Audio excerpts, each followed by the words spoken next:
আসসালামু আলাইকুম everyone, welcome to my Bismillah cooking ওয়ার্ল্ডে। আপনারা সবাই কেমন আছেন? আলহামদুলিল্লাহ, আমি ভালো আছি। আজকে এই প্রচণ্ড গরমে খুবই মজাদার একটি রেসিপি নিয়ে হাজির হলাম। এটা হচ্ছে শাহী ফিরনি মিক্স রেসিপি। প্রচণ্ড এই গরমে এই রেসিপিটা ফ্রিজে রেখে ঠান্ডা ঠান্ডা খেতে খুবই দারুণ লাগে এবং খুবই সহজ একটি রেসিপি। শুধুমাত্র ঘরে তরল দুধ থাকলেই ও রেডিমিক্স ফিরনিটা থাকলে কোনো উপকরণের দরকার হয় না। খুবই সহজ, তাই চিন্তা করলাম আপনাদের কাছে শেয়ার করি।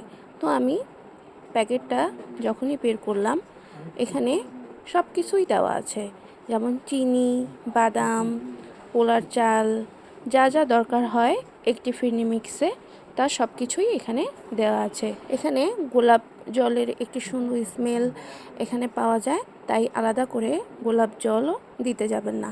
এখানে সব কিছুই অলরেডি দেওয়া আছে। তো আমি চলে যাব রান্নার প্রসেসে। এখানে আমি 2 লিটার পরিমাণ দুধ নিয়েছি। ফিরনি মিক্সে একটু বেশি করেই দুধ নিতে হয়। দুধটা আমি সুন্দর মতো জাল করে নেব।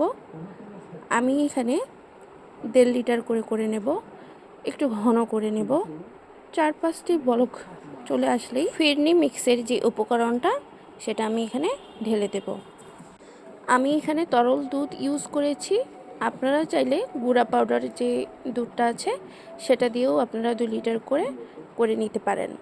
টেস্ট একই রকম আসবে।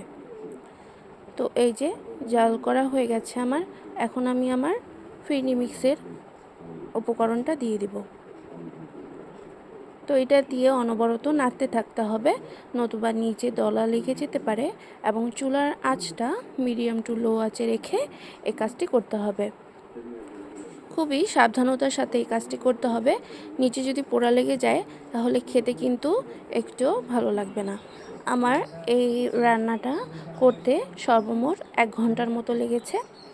এই যে যখন এরকম ঘন হয়ে আসবে বুঝতে হবে যে এটা হয়ে গেছে।